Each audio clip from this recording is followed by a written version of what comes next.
Um, I must admit, today I'm quite excited about this morning because I've really been looking forward to sharing this. I was saying to Rob first thing this morning that when I first learnt this lesson that I'm going to teach you today, it was one of those oh wow moments that sort of brought a bit of clarity and understanding to stuff really that I've kind of wrestled with for a while. So we've had Exodus 19 read to us, but we're not just looking at that. We're going to look at 19, 20, and 21, I think, if I remember rightly. Yes. But really, my notes have disappeared, so I just need one moment just to get to the right place. There we are. But really, we are, instead of like working our way through the text like we tend to do, we're going to step away a little bit to start off with, because I need to do a little bit of framing for you around what's going on here. So I need to step away and talk about ancient Eastern weddings, a topic which I'm sure you are all experts in. And riveted to find out more about.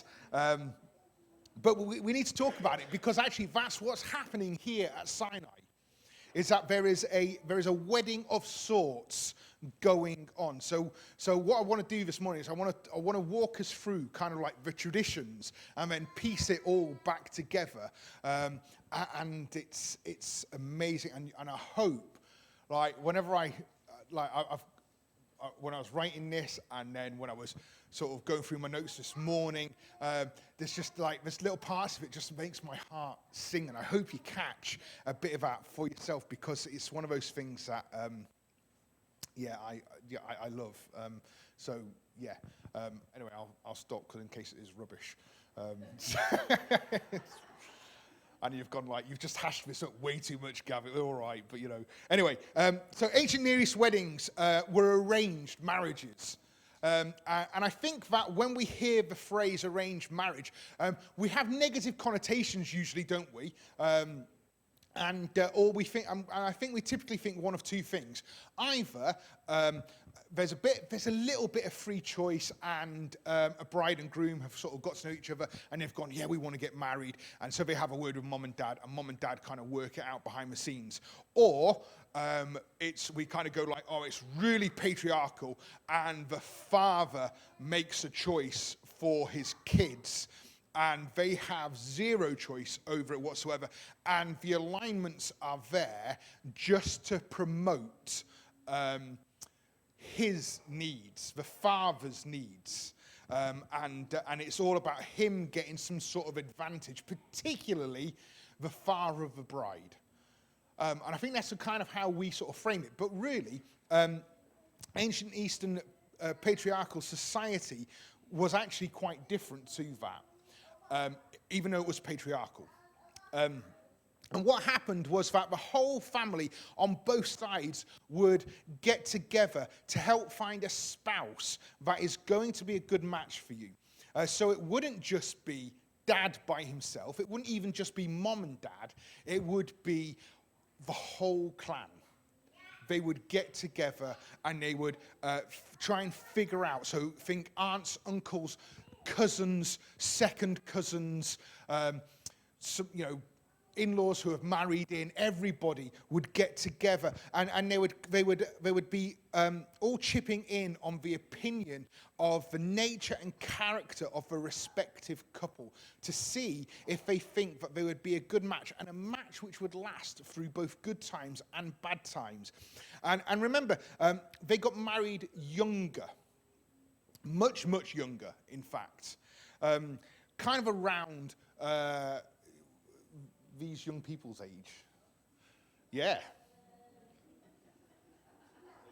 around 15, 14, 15, even younger sometimes, 13, 14, 15. You know, think bar mitzvah, as soon as you was bar mitzvahed and bat mitzvahed, you were ready to be married. You would have been married off ages ago, Sean, just to let you know. And so would you, honey. Your mom's not here today to protect you.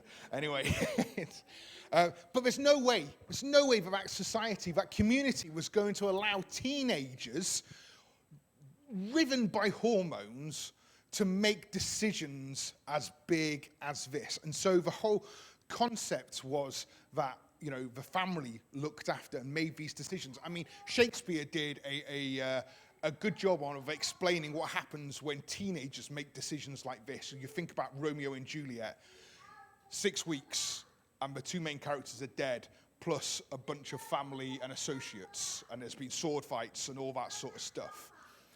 So it's a mess, isn't it? It's a mess. And so they arrange these marriages on the basis that it's not just a good match for you personally, but it's also someone coming from the same worldview based on integrity, righteousness, generosity, and hospitality. There are characteristics that should be ringing a bell when you think about the people of God and how and who God uses and the things that we've looked at over the last few months. Think about Isaac and Rebekah. And how their servant Eleazar went and with all his camels went and watched Rebekah go down into this cistern time and time again. And you kind of think, gosh, what a lazy bloke. But he's looking at her character. He's looking at her nature. Is she someone who's going to keep her word? Because he knows about his master, and he knows about his master's son, and he knows that this is the type of people. So he's looking for someone of the same character, the same nature, and he finds it in Rebekah. So the groom, back then, the groom may have some suggestions of who he would like to marry based off this tradition that every year at the grape harvest, the unmarried virgins would get dressed up in white dresses, ring a bell, and they would dance in the wine presses to smash the grapes to make the wine. And it was one of those, it was a one time a year kind of thing. It didn't happen at any other time. And so the young men who were starting to think about getting married would gather around to watch these young ladies dance and kind of go, ooh, I quite like the look of her. And it was just this weird once-a-year opportunity, and they might come back from that with a bit of a suggestion and go like, "Hey, Mom, Dad, I'm ready to get married, and I know you're thinking about who that might be. I was down at the wine press, and I saw Rachel, and I quite like the look of Rachel." And Mom and Dad might go, "Oh yeah, Rachel, she's good stock, not stock, she's good quality. She comes from a good family. She's, and we can trust them, and he's attracted to her. That's a bonus." Or they may be thinking, "Oh man, Rachel's father, oh gosh, he's a cheapskate. I know, and a cousin might go like, "Oh, I know I took in some wheat to get weighed into his shop to make a trade, and he's got unfair scales, and he ripped me off and gave me a bad price and all this and all that." And they go like, "Oh no, actually, we don't want that. She's not going to be a good match because the values and qualities that she's been brought up with don't match ours. And so, no, we're going to look elsewhere, son. You may think she's cute, but she's not a good she's not from a good family."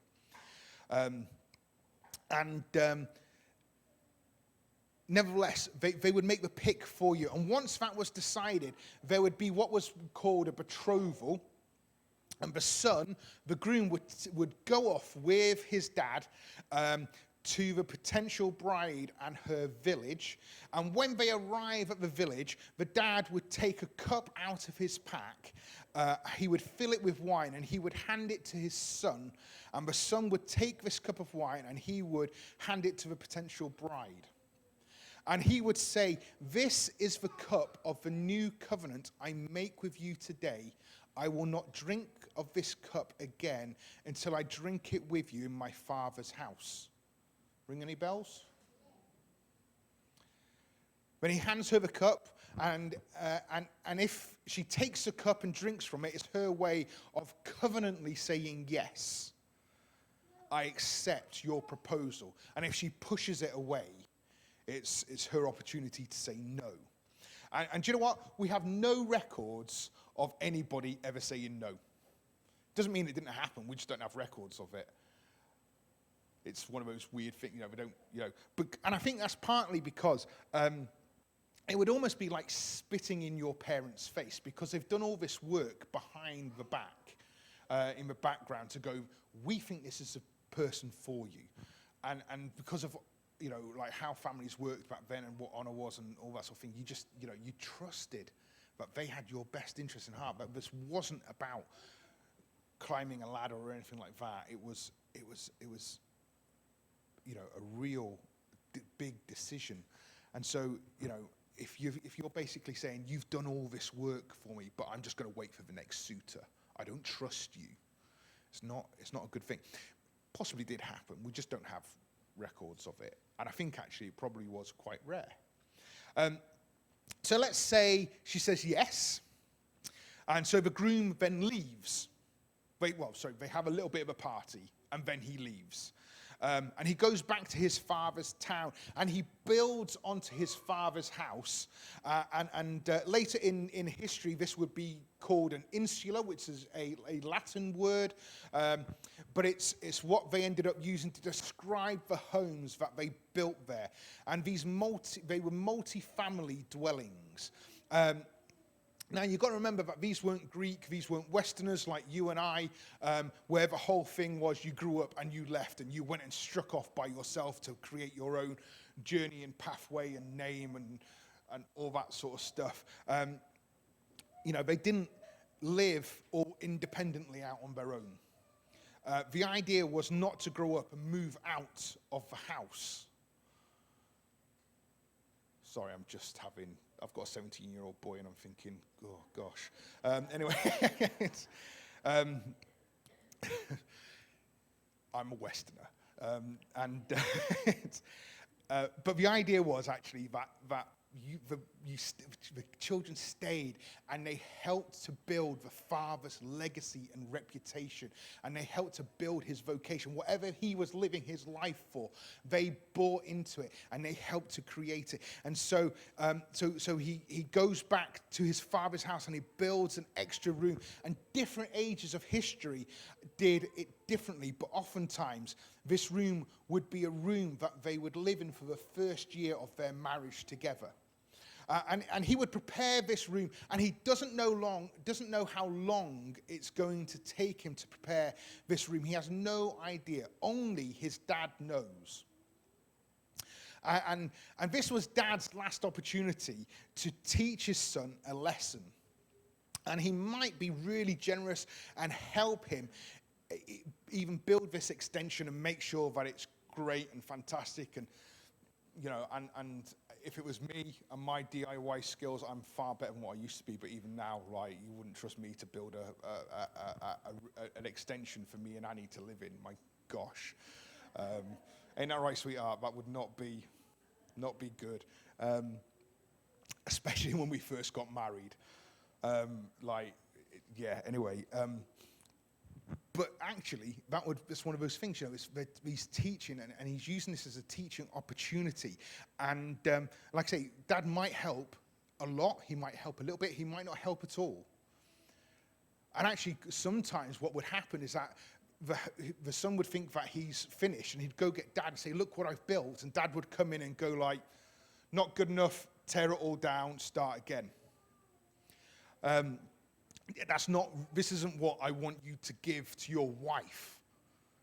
We're better than this. And the point is that this groom has no idea. He doesn't know if he's going to be building the house for 3 weeks. He doesn't know if he's going to be building it for 3 months. He doesn't know if he's going to be building it for 3 years. All he knows is that he needs to build this home for his family. I hope this is ringing some bells. And the bride doesn't know how long he's going to be away either. All she knows is that this groom showed up, he's proposed, she said yes, and then they've left.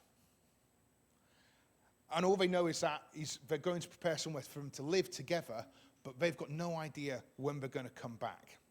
And one day the father is going to walk in and he's going to say, you know what, we're pretty much done. Let's go get the girl. Let's go get it. It's time. And so they take off, and the whole family is going to leave with them. The whole family is going to come and go to the village of the bride, and they could show up, and depends on how far they've got to travel, they could show up at any time in the day or night. And you might even think of a story that Jesus told about the 10 bridesmaids and their lamps. 5 of them had oil in their lamps and 5 didn't. And when we read that, we kind of struggle with this idea, and we kind of go, it's a bit weird, this. What's it mean to be prepared? What's it actually talking about? But when you put it into this context, this is what it's talking about. See, in the context of an ancient Near East weddings, it's not a weird story at all. These bridesmaids have to be ready. Once the groom leaves, he could be back within days, weeks, months, or years, and they've got to be ready. Because once he shows up, the party is going to get started. The ceremony is going to happen, and it doesn't matter if you're ready or not. If you're not ready, you're going to be locked out of the banquet. It's what happens in that parable that Jesus tells. We've got to remember, when he tells parables, he's telling things that are common knowledge. So we have to know that we've got to learn about it. So eventually the bridegroom arrives. The bride is going to be whisked away and consecrated. And she'll take a big ritual bath. And it's not just the practicalities of getting ready, of making herself beautiful, although part of it is. It's also a spiritual thing. This is ritual cleansing. The word consecrate means to be set apart. So she's being set apart, ready for this relationship to start. She's setting herself apart for a holy, sacred, sacramental moment. She has consecrated herself, and she has been prepared. At that point, the shofar sounds, a trumpet sounds. And that's when the ceremony gets started. And she comes in being carried on a chair, and again the shofar is being sounded, and the sound would get louder and louder. And at this point, the couple is going to gather underneath what is called the chuppah. Excuse my pronunciation. A bit like cuppa, really, but sounds a bit too Yorkshire to me. And anyway, this chuppah, this is a canopy that symbolizes the presence of God. If you've ever seen Jewish weddings in the movies or been to a Jewish wedding, they still do this. You'll see it's on poles, it's a canvas, and it's there to symbolize the presence of God.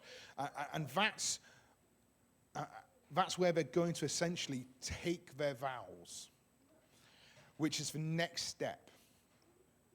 And while they stand underneath the chuppah, there's going to be something presented called the ketubah.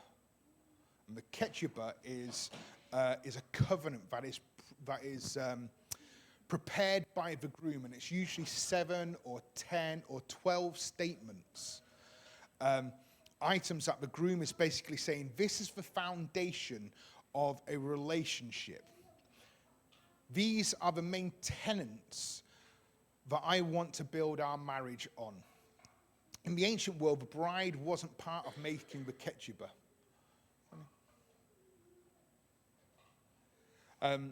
But she did get to accept or reject it. This was another one of those places where she could say no. But this was his opportunity to say to the bride, this is who I am. This is what's important to me. This is what I hope is true of us as we get married together. And after the ceremony is done, there is the consummation of the wedding, and there's a special room that has been set aside for the consummation of the marriage. And it sounds definitely weird in our sort of hypersexualized society of today. But the best man would stand outside the door and listen to them consummate the marriage to make sure that the deed has been done. And when it's been done, he would reach into the room and produce a bloody cloth. Because as we've talked about before, the blood covenant, or the blood path covenant rather, is based on the promise that this lady's a virgin and worthy of the ketubah, worthy of this covenant. And once the best man has that, the whole place goes crazy, and the celebration starts, and everything is as it should be. The wedding party ensues. And oftentimes, the best man would be someone from the groom's family. I mean, it's a pretty intimate job, isn't it? In fact, the only biblical reference that I know of is John the Baptist. Is referred to this linguistically as Jesus' best man. That he stands at the door, waiting for the arrival, I guess you could say the arrival of the bridegroom, waiting for the consummation of the great wedding between God and his people. That's John the Baptist for Jesus. And so the wedding is consummated. They already exchanged gifts, which were prearranged, but after the ceremony is done and the virginity is proven, they would exchange the bride price or the dowry, however you want to look at that. And then they would go on honeymoon. But the honeymoon wouldn't be a week or 2 weeks in the Caribbean or wherever you guys went, Scarborough or Dorset, as Annie and I did. It would be a honeymoon for a year. And for 1 year, the book of Deuteronomy tells us that they are not going to engage in any major communal responsibilities. They're not going to go to war. He's not going to go farm in the fields. He's going to take 1 year to get to know his new bride. If you remember, in this culture, based on what we've talked about, they didn't date. They didn't court. They didn't get to know each other. So think about it. This guy shows up for his prearranged by your family's marriage. They didn't know each other. And now all of a sudden you said yes. There's this mini party. He disappears. Then he eventually comes back at some point in time. You get married. You do the deed. You have sex. You prove your virginity, all that sort of stuff. And now you've got to figure out how to like this guy. And he's got to figure out how to like you. And he's got to figure out how to love you. And you've got to figure out how to love him. It's why in both Hebrew and Greek, there's different words for love. And we've got one. We love chips as much as we love our wives. Try not to as much anymore. But listen to what God says to Israel. He says this. He says in Exodus 9, 5 to 6, he says, "Now if you obey me fully and keep my covenant, then out of all nations you will be my treasured possession. Although the whole earth is mine, you will be mine, for me, a kingdom of priests and a holy nation." This is muttered when they get to Mount Sinai, and God is about ready to give them the 10 Commandments. God is essentially saying, I will enter into a special relationship with you. The wording he uses there is unique. He says, if you will agree to enter into this covenant, to say that you love me, then we're going to do something special. Remember, there's no demand here. God has already rescued them. He's already taken them out of Egypt. He doesn't rescue them from Egypt after they've agreed to be his special possession. He waits until he gets to Sinai to make this offer. He's kind of like, here's the deal. I'd like you to be in a special covenantal relationship with me as a nation. And if you say yes, then you will be, for me, my treasured possession. Now that phrase, treasured possession, my treasured possession, is complete wedding talk. It is what the groom calls his bride on his wedding day. Up until this day, if you was to go to a Jewish wedding, they would talk about the bride being the treasured possession. Sometimes maybe not like that language because it's, possessive type of stuff. But it's not power. It's adoration. It's love. It's that special value. And it seems that what God is doing is God is essentially talking about this moment at Sinai as a wedding. In fact, 5 verses later, he's going to tell Moses to go and consecrate the people. Which feels a whole lot like, well, that's what you'd do next. If this is a wedding, that's what would happen next. In fact, if we were to go back to our list, we could follow this entire narrative throughout the story of God's people. So the betrothal would go all the way back to Genesis chapter 12 and 15, when God came to Abraham and told Abraham to leave his father's house and to go into a land that he will show him. Well, what's that? That's a betrothal. That's the groom showing up and saying, I want you to leave your father's house and come with me to a place I'm going to prepare for you. And what kind of covenant did God use with Abraham?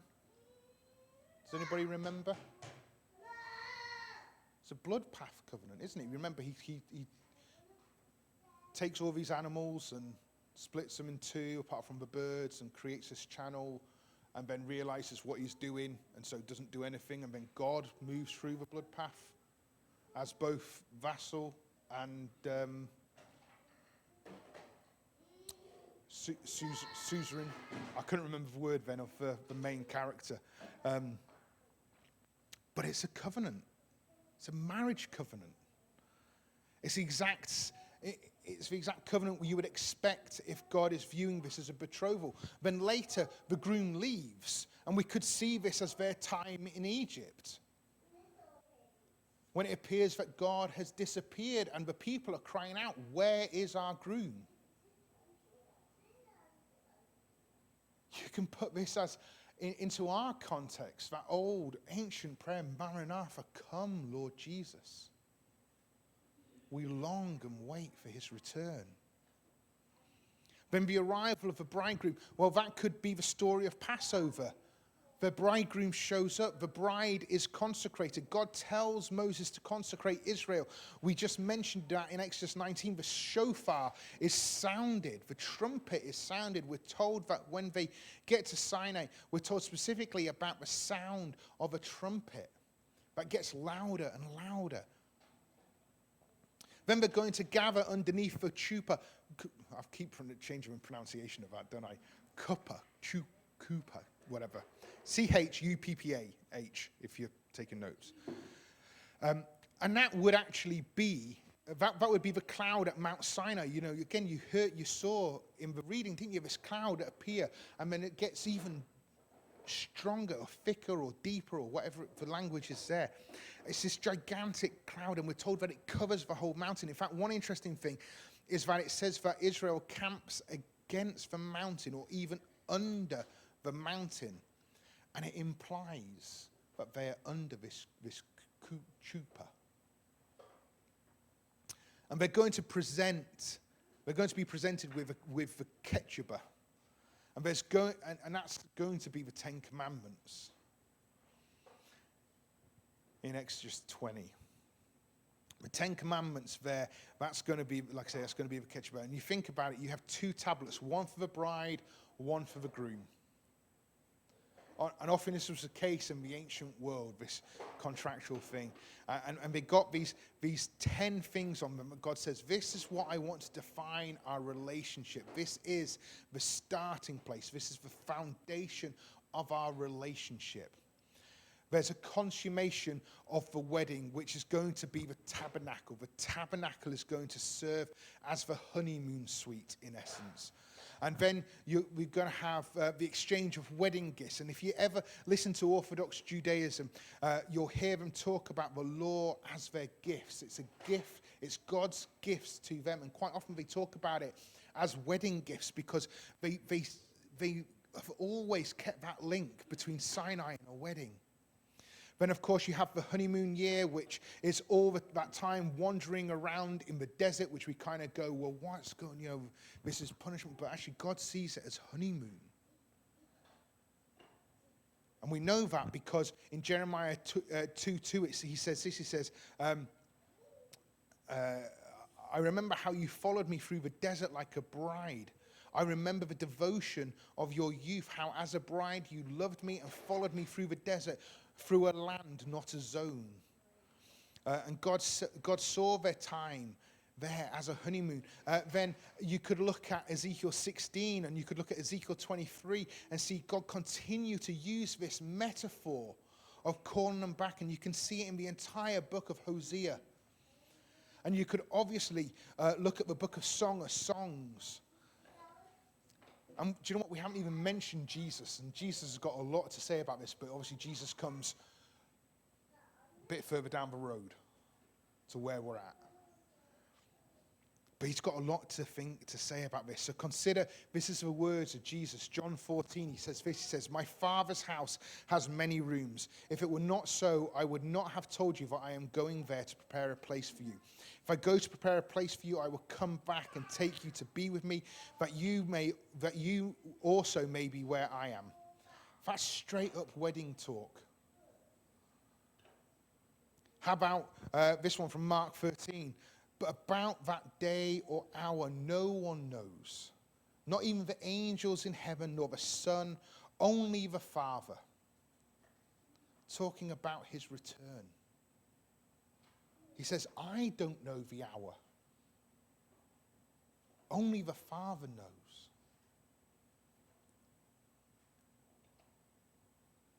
It's wedding speech. It's evocative about all of this.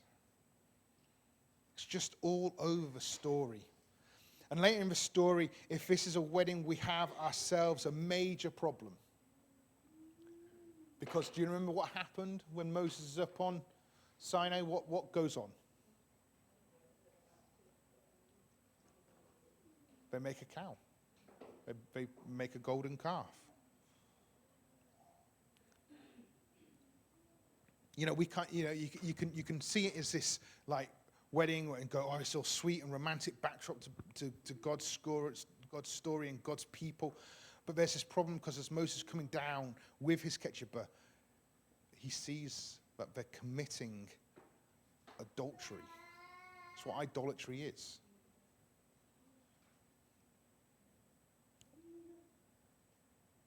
See, God's told him, he said to Moses, "Go down the mountain, see what they're doing. They're crazy. You need to go check it out." And you know, it's at the wedding ceremony as well. But they're committing adultery. It's kind of like, he goes up and the bride's there, you know, sleeping with one of the waiters at the party. It's unbelievable. And what happens is Moses, when in his burning anger, he throws the tablets out of his hands, breaking them to pieces at the foot of the mountain. And it's not just that he gets angry and throws and breaks the tablets. It's that he's saying, "You have destroyed this covenant relationship. There's no way this ketubah means anything to you because of what you're doing." It's like, you'd say exactly the same. And so he shatters the ketubah. It's not a temper tantrum that he's throwing them. He's saying this can't be what this relationship is built upon. And he's angry, but it's a different sort of anger than what we saw earlier when he killed the Egyptian. So he does something weird.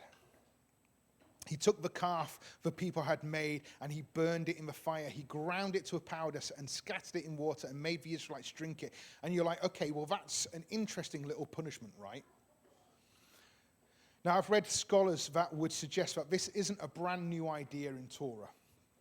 That this is an idea that's present in other legal systems around them, and this idea of drinking some substance to determine whether or not there was adultery going on, and actually it's found later on in the Bible as well, in Numbers 5, and listen to what it says. It says, "The priest shall bring her, a woman caught in adultery." Sorry, ladies, it's.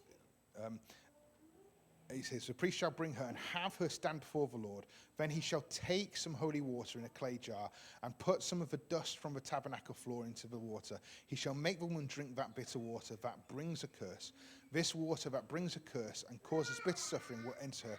The priest is going to take from her hands the grain offering for jealousy, wave it before the Lord, and bring it to the altar. The priest is going to take a handful of grain offering as a memorial offering and burn it on the altar. And after that, he is to have the woman drink the water. If she has made herself impure and been unfaithful to her husband, this will be the result. When she is made when she is made to drink the water and brings a curse and causes bitter suffering, it will enter her. Her abdomen will swell and her womb will miscarry, and she will become a curse. If, however, the woman has not made herself impure but is clean, she will be cleared of any guilt and will be able to have children. This then is the law of jealousy: when a woman goes astray and makes herself impure and married to her husband. And that kind of raises all sorts of questions for us 3,000 years later. A big idea, and I don't want to stray away from this, is that Moses does is essentially what Numbers prescribes. He takes a golden calf, he grinds it down, and he makes the adulterers drink it. And what's interesting is we're told that a bunch of people then die from a plague. And this is exactly, according to Numbers, what you'd expect. That seems to be God's judgment there. Then this stunning thing happens. When this whole story is finally done with, and Moses isn't done, he's going to slaughter 3,000 people, and we'll sort of, there's a bigger conversation to have around that. I promise to come back and look at some of the more horrific stories. We will be getting there. It's probably going to be April. To just, hold your horses. We're not dodging hard stuff, or just want to deal with it altogether. But anyway, Moses, he's going to do this thing, and then he's going to go back up the mountain, and God's going to make a whole new set of tablets, and he is going to pick up right where he left off. And I think that when we really look at this passage and this part of Exodus, it leaves you sitting there going, wait, what? The groom settles down the whole wedding party and kind of calms Moses down and brings him back up the mountain, and he just picks up where he left off. He goes, okay, where were we? And this is unbelievable. It's incredibly gracious. It's the same God that we've encountered over and over and over and over again. This is the same God that put the rainbow in the sky and said, I will remember the covenant. This is the same God who walked through the blood path because Abraham couldn't. It's the same God who said, I'll pay the price because you can't. It's the same God that put a ram at the sacrifice of Isaac and said, I'll be the one to provide. It's the same God time and time and time again. This God has unbelievable forgiveness, unbelievable love, and unbelievable compassion for his people. And it's the same God we still encounter today.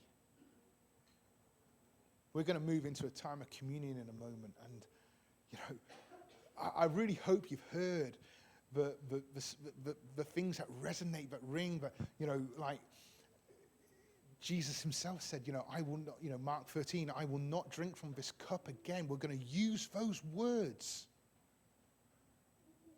He's inviting us as his people, as his bride, to experience this unbelievable forgiveness, unbelievable love, and unbelievable compassion, because you are his people and he loves you. And he's equipped you and he's empowered you and he's placed you to go and be his people in the world. Marry to him in this amazing relationship.